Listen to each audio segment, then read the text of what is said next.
आज के समय में हमारा ध्यान सबसे कीमती चीज बन चुका है। हर प्लेटफॉर्म इंस्टाग्राम, यूट्यूब हमारी अटेंशन के लिए लड़ रहा है।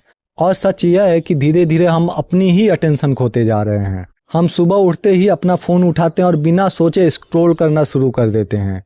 एक रील खत्म होती है, दूसरी शुरू हो जाती है और यह सिलसिला चलता रहता है। एक समय था जब इंसानों का अटेंशन स्पान लगभग 12 सेकंड हुआ करता था, लेकिन आज यह घटकर सिर्फ 8.25 सेकंड रह गया है। एक हालिया ग्लोबल सर्वे के अनुसार भारतीय युवा मेंटल फोकस के मामले में 84 देशों में 60वें स्थान पर हैं।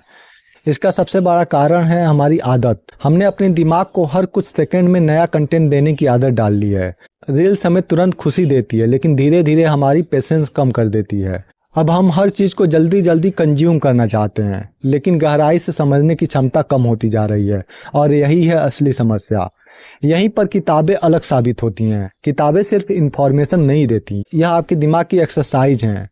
जब आप पढ़ते हैं तो आपका दिमाग एक्टिवली काम करता है। आप इमेजिन करते हैं, कनेक्ट करते हैं और हर चीज़ को समझने की कोशिश करते हैं। इसे डीप रीडिंग कहा जाता है।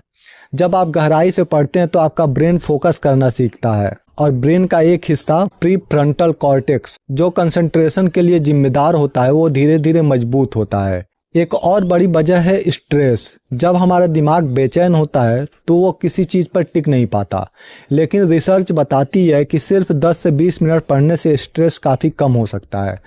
जब दिमाग शांत होता है तो फोकस अपने आप बेहतर होने लगता है। किताब पढ़ना एक स्किल है। शुरुआत में मुश्किल लग सकता है, लेकिन जैसे जैसे आप प्रैक्टिस करते हैं तो आपका दिमाग सिंगल टास्किंग सीखने लगता है और धीरे धीरे आपका अटेंशन वापस आने लगता है। आप चीज़ों को गहराई से समझने लगते हैं। रील्स गलत नहीं है, लेकिन अगर हम उसी पर निर्भर हो जाएं तो हम अपनी सबसे ज़रूरी ताकत खो देंगे, ध्यान। और ध्यान वो चीज़ है जो हमें सीखने, समझने और आगे बढ़ने में मदद करती है। क्योंकि आखिर में सवाल यह नहीं है कि आप कितना देख रहे हैं, सवाल यह है कि आप क्या बन रहे हैं। इसलिए फैसला हमें करना है, सिर्फ स्क्रॉल करना है या सच में कुछ सीखना और जानना है। Thank you.